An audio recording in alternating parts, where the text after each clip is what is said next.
certain things, you study in the perspective and the vein how I'm going to utilize this to improve what I'm doing here, or to make a difference here. Because everything, as one of the speakers said yesterday, all things matter, not just Black Lives Matter.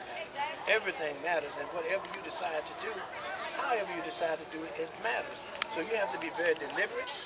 You have to be very, I would say, meditative, and, and understanding and compassionate about what you're doing. Think about what you're doing and see if that's what you really do, and commit yourself to doing it, and then be consistent and be devoted to that. Because if you ever break off, if you're not committed to the totality that you should be, first of all, it causes conflict with your family, conflict with your friends, and don't think this is something that everybody's going to jump at and everybody's going to get involved with. It may be the most exciting thing in the world to you. This is something that you just feel like there's nowhere in the world nobody don't understand something's wrong here. This is racism, this is bigotry, this is, sexism, this is, religious hypocrisy. All of those things come into play, but everybody don't see what you see. You can't beat it into them either. You have to win them, and you win them by teaching them. You win them by becoming a living example of what it takes to get there. And the more they see you do it, the more they hear you doing it, the more successful they see is, the more they realize that something can be done.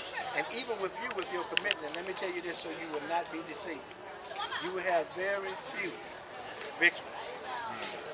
But you take even the smallest victory. A friend of mine, when we started organizing in the 60s and 70s in North Carolina, we had an organization called Black Youth Builders of the Black Community, and we got involved in a whole lot of different stuff. But it was a friend of mine in Charlotte named T.J. Reddy. He's a poet.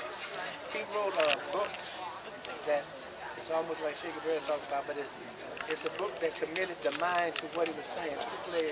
He wrote a book, and the title was Less Than a Point, but a Score. Do you really have to score a big point to do something that's meaningful, impactful, and make a difference? You understand?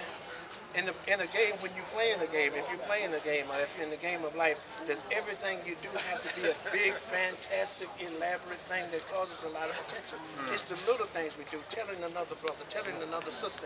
It's the little things we do, knocking on doors, Amen. And, encouraging other people, getting people registered, all of those kind of things. But the most important thing to do is to be able to love each other, to love yourself, respect yourself, and understand that everybody that you come in contact with is either touched by, impacted by, will be affected by whatever happens, the things that you're concerned with. Even those people, the 99% that don't think that they're impacted by what we do, if everybody decided in this country woke up one day and decided, you know what, we ain't going to work this week.